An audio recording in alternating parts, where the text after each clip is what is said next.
വലിയ പണ്ഡിതനായൊരു വ്യക്തി താപസ ജീവിതം നയിക്കാൻ തീരുമാനിച്ചു. അദ്ദേഹം മരുഭൂമിയിലെ ആശ്രമത്തിൽ ചെന്നു. വലിയ ആശ്രമമാണ്. ആശ്രമാധിപൻ അവനെ സ്വീകരിച്ചു. നീ വന്നതിൻ്റെ ഉദ്ദേശം എനിക്ക് താപസനായി ഇവിടെ ശിഷ്യനായി ജീവിക്കണം. ദൈവാഭിമുഖ്യം എനിക്കുണ്ട്. അതുകൊണ്ട് ദൈവൈക്യത്തിൻ്റെ പരകോടിയിലെത്താനാണ് എൻ്റെ ആഗ്രഹം. ഉടനെ ഗുരു പറഞ്ഞു, അതിനെന്താ ഒരു കാര്യം നീ ചെയ്യേണ്ട പണി ഇതാണ്. ഒരു പാത്രത്തിൽ ഒരു വലിയ ബക്കറ്റ് എടുത്തു. അതുപോലെ നിലം തുടയ്ക്കുന്ന തുണിയും കൊടുത്തു. ഒരു 2-3 കൊല്ലം നിൻ്റെ പണി ഇതായിരിക്കും. ഈ തറ തുടച്ചുകൊണ്ട് നടക്കും. ഈ ആളുകൾ ഒരുപാട് നടക്കുന്ന ആശ്രമമാണിത്. എല്ലാ സ്ഥലവും എപ്പോഴും വൃത്തിയായിരിക്കണം. അതുകൊണ്ട് നിൻ്റെ പണി ഇതാണ്, ഈ തറ തുടയ്ക്കലാണ്. അയാൾ കുറച്ച് വിചാരിച്ച് ഈ സന്യാസിക്ക് തൻ്റെ വിദ്യാഭ്യാസ യോഗ്യതയൊന്നും മനസ്സിലാകാത്ത തന്നെ ഇത്രയും മണ്ടനാക്കുന്ന പണി, ഇതൊക്കെ ചെയ്യാനൊരു പണിക്കാരനെ നിർത്തിയാൽ പോരെ. എന്തിനാണ് ഞാൻ ഈ താപസനാകാൻ വന്നവൻ ഈ കഠിന ജോലി ചെയ്യും?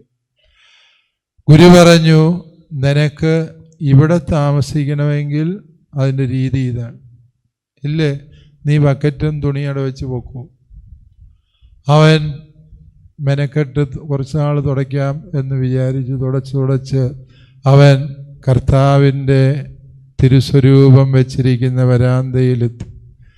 ക്രൂശിതനായ കർത്താവിൻ്റെ മുഖത്തേക്ക് നോക്കിയപ്പോൾ അവൻ താൻ ഈ ചെയ്യുന്ന ശുശ്രൂഷയുടെ അർത്ഥം മനസ്സിലാക്കുകയും അവൻ പിന്നീട് ജീവിതകാലം മുഴുവനും ആ ആശ്രമത്തിലെ തൂപ്പുകാരനായി ശുശ്രൂഷ ചെയ്ത് ദൈവൈക്യത്തിൻ്റെ പരകോടിയിലെത്തി എന്നുമാണ് ആ കഥ. പ്രിയപ്പെട്ടവരെ, അത് നടന്നതാണോ നടക്കാത്തതാണോ എന്നെനിക്ക് അറിഞ്ഞുകൂടാ. പക്ഷെ അതൊരു ഓർമ്മപ്പെടുത്തലാണ്. ക്രിസ്തുമാർഗം എന്ന് പറയുന്നത് ഈ എളിമപ്പെടലിൻ്റെയും എളിമപ്പെടുത്തലിൻ്റെയും മാർഗമാണ്. അതില്ലാതെ ഒരുവനും കർത്താവിൻ്റെ ശിഷ്യനാകാൻ സാധിക്കില്ല. കർത്താവിൻ്റെ വഴിയെയാണ് നമ്മൾ സഞ്ചരിക്കുന്നത് എന്നുള്ളതിൻ്റെ ഏറ്റവും ഉറപ്പുള്ള മാനദണ്ഡം എന്ന് ഫ്രാൻസിസ് മാർപ്പാപ്പ പറഞ്ഞു. നിങ്ങളെ മറ്റുള്ളവർ അധിക്ഷേപിക്കുകയും പരിഹസിക്കുകയും നിങ്ങൾ ചെയ്യുന്നതിനെ വിമർശിക്കുകയും ചെയ്യുന്നുണ്ട് എങ്കിൽ നിങ്ങൾക്ക് ഉറപ്പിക്കാം, നിങ്ങൾ കർത്താവിൻ്റെ വഴിയിലാണ് സഞ്ചരിക്കുക. ആളുകളെല്ലാം നമ്മളെ കൈയടിച്ച് പ്രോത്സാഹിപ്പിക്കുകയും പൂച്ചെണ്ടുകൾ തന്ന് ആശംസകൾ നേരുകയും നാം നടക്കുന്ന വഴികളിൽ പൂക്കൾ വിതറുകയും ചെയ്യുകയാണ് എങ്കിൽ നീ ക്രിസ്തുമാർഗത്തിലല്ല എന്ന് തിരിച്ചറിയണം എന്ന് പരിശുദ്ധ പിതാവിൻ്റെ ഒരു ഓർമ്മപ്പെടുത്തലുണ്ട്. പ്രിയപ്പെട്ടവരെ, നാം ഇതുപോലെ എളിമപ്പെടുന്ന മനുഷ്യർക്ക് ക്രിസ്തു ശിഷ്യനാകാൻ കഴിയുകയുള്ളൂ എന്ന സത്യം നമ്മൾ തിരിച്ചറിയുക. പലപ്പോഴും നമുക്കെല്ലാവർക്കും സ്നേഹമുണ്ട്. പക്ഷേ എളിമയുള്ള സ്നേഹത്തിന് മാത്രമേ രക്ഷാകരമായ ഫലം പുറപ്പെടുവിക്കാൻ സാധിക്കുകയുള്ളൂ. നമ്മളെപ്പോഴും ഒരു സാധാരണ ജോലി ചെയ്യേണ്ടി വന്നിട്ടുണ്ടെങ്കിൽ ഉടനെ നമ്മളെക്കാളും താഴെയുള്ള മനുഷ്യരുണ്ടോ എന്ന് അന്വേഷിക്കുകയാണ് ചെയ്യുക. എപ്പോഴും അങ്ങനെയാണ് ചെയ്തത്. അതിന് ജോലിക്കാരെ നിയോഗിക്കുക, അത് അവർ ചെയ്യേണ്ട പണിയാണ് എന്ന് ഭർത്താവ് പറയുക, അത് ഭാര്യ ചെയ്യേണ്ട പണി. ഈ വീട് മുഴുവൻ അടിച്ചു തൂത്തുവാരുക എൻ്റെ പണിയാണ്, അത് നിൻ്റെ പണിയല്ല, നിനക്കിവിടെ എന്നാ പണിയിരിക്കുന്നു. വാസ്തവത്തിൽ നമ്മൾ അപരനെ നമ്മളെക്കാളും താഴെയായി കാണുന്നിടത്ത് സ്നേഹം ഇല്ലാതാകും.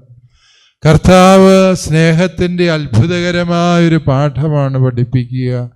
അപരൻ്റെ പാദങ്ങളോളം ശിരസ് താഴ്ത്താൻ കഴിയുന്നതാണ് ക്രിസ്തീയമായ സ്നേഹമെന്ന് പറയുന്നത്. അഥവാ അവരൻ്റെ പാദങ്ങളോളം താഴാത്ത ശിരസ്സുകളൊക്കെയും അഹന്തയുടെ ശിരസ്സുകളാണ്. അവയ്ക്കൊന്നിനും ക്രിസ്തു ശിഷ്യനാകാൻ പറ്റില്ല. ഈശോ പത്രോസിനോട് പറഞ്ഞു, ഞാൻ നിന്നെ കഴുകുന്നില്ല എങ്കിൽ നിനക്ക് എന്നോടുകൂടെ പങ്കില്ല. പ്രിയപ്പെട്ടവരെ, പത്രോസ് അഹന്തയോടെയാണ് സംസാരിക്കുക. കർത്താവേ, നീ എൻ്റെ പാദങ്ങൾ കഴുകുകയോ? കർത്താവ് മറുപടി പറഞ്ഞപ്പോൾ അവൻ പറഞ്ഞു, അങ്ങനെയെങ്കിൽ എൻ്റെ കരങ്ങളും എൻ്റെ ശിരസ്സും കൂടി കഴുകണം. പത്രോസ് തന്നെക്കുറിച്ച് മാത്രമേ ചിന്തിക്കുന്നു. തൻ്റെ കയ്യ്, തൻ്റെ കാല്, തൻ്റെ ശിരസ്, ഇതിനെക്കുറിച്ച് മാത്രം ചിന്തിക്കുക. അപരനെക്കുറിച്ച് ചിന്തയില്ലാതെ പോവുക. ഏതോ സിനിമയിൽ പറയുന്നൊരു ഡയലോഗുണ്ട്. അതായത് എൻ്റെ ഫുൾ ഫേസ്, ഫുൾ ഫിഗർ, അങ്ങനെ ഞാൻ മാത്രം എന്ന് പറയുന്നത് സിനിമയിൽ കൂടുതൽ പരിചയമുള്ളവർക്കത് എന്താണ് ഏതാണെന്ന് എനിക്ക് അറിയാൻ സാധിക്കും. ഞാൻ കാണാത്തൊരു സിനിമയെക്കുറിച്ച് ആരോ പറഞ്ഞൊരു ഡയലോഗ് കേട്ട ഓർമ്മ എനിക്കുള്ളൂ. പക്ഷേ ചിലപ്പോഴൊക്കെ ഈ വഴിയേടെ നടക്കുമ്പോൾ നമുക്ക് തന്നെ അത്ഭുതം തോന്നും. ചില മനുഷ്യർ അവരുടെ ഫോട്ടോ ഇങ്ങനെ പ്രദർശിപ്പിച്ചിരിക്കുകയാണ്.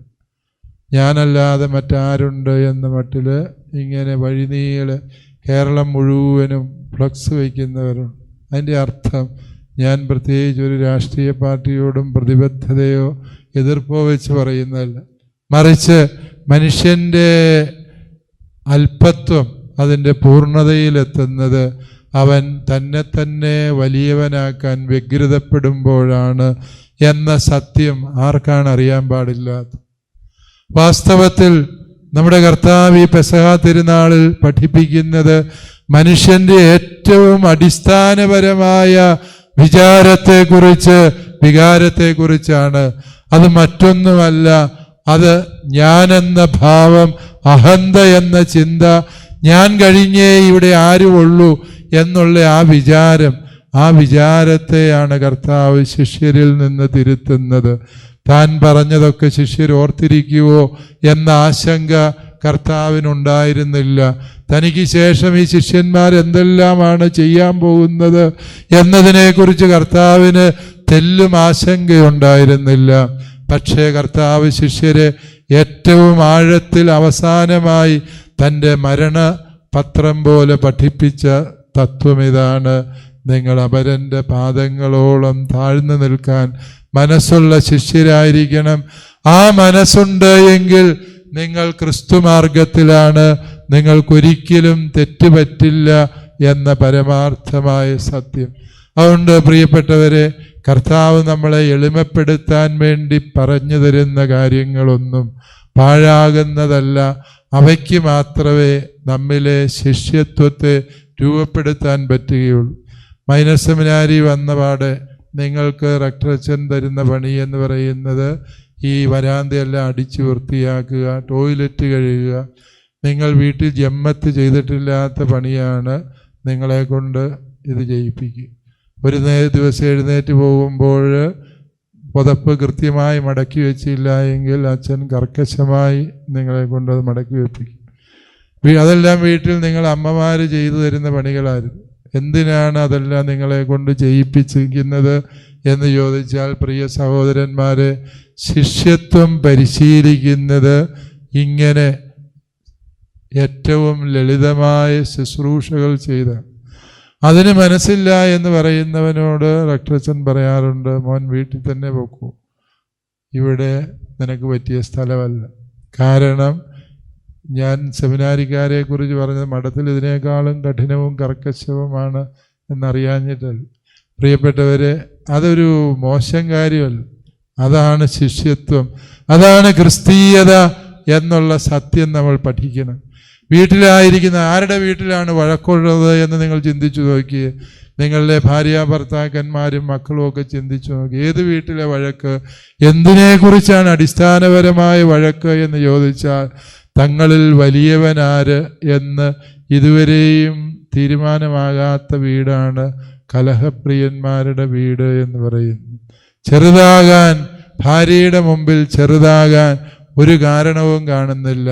ഞാനാണ് ഇവിടെ കൂടുതൽ അധ്വാനിക്കുന്നത്, ഞാനാണ് കൂടുതൽ സമ്പാദിക്കുന്നത്, എനിക്കാണ് ആരോഗ്യമുള്ളത് എന്ന മട്ടിൽ ഭർത്താവ് ചിന്തിക്കുമ്പോൾ, ഞാൻ കൊണ്ടുവന്നതൊക്കെ ഇവിടെയുള്ളൂ, ഈ വീട് പണിത് എൻ്റെ മുതൽ കൊണ്ടാണ് എന്നൊരു ഭാര്യ ചിന്തിക്കുന്ന വീട്ടിൽ കലഹം എങ്ങനെ ഒഴിഞ്ഞു മാറും? പ്രിയപ്പെട്ടവരെ, ശിഷ്യത്വം ആത്യന്തികമായി ഈ എളിമപ്പെടലാണ് എന്ന് കർത്താവ് നമ്മളെ ഓർമ്മിപ്പിക്കുന്നതിൻ്റെ അർത്ഥം മനസ്സിലാക്കുക. ഞാൻ നിങ്ങൾക്ക് പുതിയൊരു കൽപ്പന തരുന്നു, നിങ്ങൾ പരസ്പരം സ്നേഹിക്കണം. ആ കർത്താവിൻ്റെ സ്നേഹത്തിൻ്റെ പ്രത്യേകത ഇതാണ്: അപരനെ വലിയവനായി കരുതി സ്വയം എളിമപ്പെടുന്ന സ്നേഹമാണ് കർത്താവിൻ്റെ സ്നേഹം. ബാക്കി എല്ലാ സ്നേഹവും ഈ ലോകത്ത് മറ്റ് പല രീതിയിലും നമുക്ക് പരിശീലിക്കാൻ പറ്റും.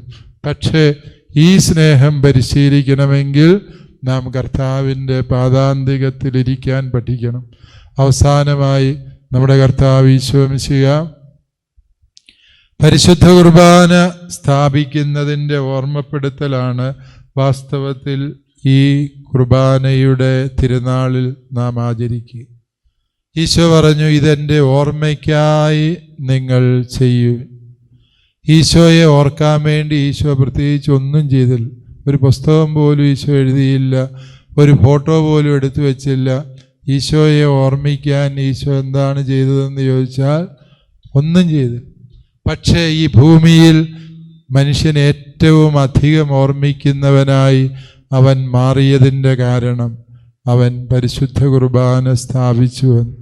ഇതെൻ്റെ ശരീരമാണ്, ഇതെൻ്റെ രക്തമാണ് എന്ന അവൻ്റെ ആ തിരുവചനം ഈ പരിശുദ്ധ കത്തോലിക്ക സഭയിൽ ചുരുങ്ങിയത് 4 ലക്ഷം തവണയെങ്കിലും ഓരോ ദിവസവും ഉച്ചരിക്കപ്പെടുന്നു. കാരണം അത്രയും വൈദികർ ഈ പരിശുദ്ധ കത്തോലിക്ക സഭയിലുണ്ട്. ഇതെൻ്റെ ഓർമ്മയ്ക്കായി ചെയ്യാൻ പറയുമ്പോൾ ഏലിക് വീസൽ പ്രസിദ്ധമായ അദ്ദേഹത്തിൻ്റെ കോൺസെൻട്രേഷൻ ക്യാമ്പിനെ അനുസ്മരിക്കുന്ന നോവൽ, അതിൽ അദ്ദേഹം ഒരു പെസഹ വ്യാഴത്തിൻ്റെ ഓർമ്മ പങ്കുവയ്ക്കുന്നത് ഇങ്ങനെയാണ്. തടവുകാരെല്ലാവരും സങ്കടത്തോടെ ഇരിക്കുകയാണ്. ഒരുവൻ ചെന്ന് ഒരു വലിയ റൊട്ടി മോഷ്ടിച്ചുകൊണ്ട് വന്നു അടുക്കളയിൽ. അവന് തിന്നാൻ വേണ്ടി ഒരുങ്ങി. ഞാനാണ് കഷ്ടപ്പെട്ട് ജീവൻ പണയം വെച്ചത് കൊണ്ടുവന്നു. അത് തിന്നാൻ ഒരുങ്ങിയപ്പോൾ വേറൊരുവൻ പറഞ്ഞു, നീ ചുമ്മാ തിന്നാൽ നമുക്ക് ജീവിതത്തിൽ പ്രത്യാശയില്ലാതെ ഇന്ന് തന്നെ നമ്മളെല്ലാവരും മരിച്ചു പോകും. അതുകൊണ്ട് നമുക്കൊരു കാര്യം ചെയ്യാം. അയാൾ ആ അപ്പം എടുത്ത് എല്ലാവർക്കും ഓരോ ചെറിയ കഷ്ണം കൊടുത്തു. എന്നിട്ട് പറഞ്ഞു, നമുക്കെല്ലാവർക്കും ഈ അപ്പത്തിൻ്റെ രുചിയൊന്ന് നാവിൽ കഷ്ടിച്ച് അനുഭവിക്കാനുള്ള വലിപ്പമേ അതിനുള്ളൂ. പക്ഷെ അത് തിന്നാൽ നമ്മൾ നാളെയും ജീവിക്കും, പ്രത്യാശയുള്ളവരാണ്. ഈ അപ്പം തിന്നേച്ചിട്ട് അത് പരിശുദ്ധ കുർബാനയാക്കിയതൊന്നുമല്ല, മറിച്ച് വെറും ഒരു അപ്പക്കഷ്ണം തിന്നിട്ട് ഏലിക് വീസൽ എഴുതി, അന്ന് ആ അപ്പം തിന്നവർക്കെല്ലാം മനസ്സിലായി നാളെയും ഞങ്ങൾക്ക് ജീവിക്കാൻ പറ്റും. ഈ ഒരുമയുണ്ടെങ്കിൽ, കൂട്ടായ്മയുണ്ട് എങ്കിൽ നാളെയും ഞങ്ങൾ ഈ പീഡനത്തെ അതിജീവിക്കും. അത് പിന്നീട് ആ കോൺസെൻട്രേഷൻ ക്യാമ്പിൻ്റെ ജീവിത നിയമമായി മാറി എന്ന് അദ്ദേഹം എഴുതി. ആർക്കെന്ത് കിട്ടിയാലും എല്ലാവരും പങ്കുവയ്ക്കാൻ തുടങ്ങിയപ്പോൾ ജീവിക്കുന്നതിന് അർത്ഥമുണ്ട്, പ്രത്യാശയുണ്ട് എന്നവർക്ക് തോന്നിത്തുടങ്ങി. പ്രിയപ്പെട്ടവരെ, കർത്താവ് പരിശുദ്ധ കുർബാന സ്ഥാപിച്ചുകൊണ്ട് പഠിപ്പിക്കുന്ന ഇതെൻ്റെ ശരീരം, ഇതെൻ്റെ രക്തം, നിങ്ങളെല്ലാവരും പങ്കിട്ടെടുത്ത് അനുഭവിക്കാൻ പറയുന്നു. സ്വയം പങ്കുവെച്ച് അനുഭവിക്കാൻ മറ്റുള്ളവർക്കായി വിട്ടുകൊടുക്കുന്ന ആ മനോഭാവമാണ് പരിശുദ്ധ കുർബാനയുടെ മനോഭാവം. തനിക്കായി യാതൊന്നും കരുതി വയ്ക്കാത്തവൻ്റെ മനസ്സാണ് പരിശുദ്ധ കുർബാന.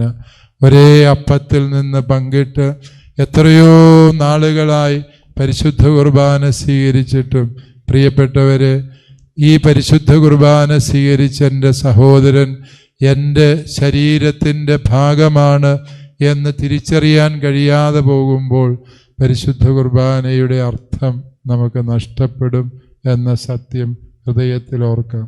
അതുകൊണ്ട് സ്വയം മുറിഞ്ഞ് തൻ്റെ ഓർമ്മയെ എന്നേക്കുമായി നിർമ്മലമാക്കിയവൻ്റെ പരിശുദ്ധ കുർബാന സ്വീകരിച്ചുകൊണ്ട് നമുക്ക് ഈ ഒരു തിരുനാളിൻ്റെ അർത്ഥം ഗ്രഹിക്കാൻ പരിശ്രമിക്കാം. എല്ലാവരെയും ദൈവമായ കർത്താവ് സമൃദ്ധമായി അനുഗ്രഹിക്കട്ടെ എന്ന് പ്രാർത്ഥിക്കുന്നു. പിതാവിൻ്റെയും പുത്രൻ്റെയും പരിശുദ്ധാത്മാവിൻ്റെയും നാമത്തിൽ.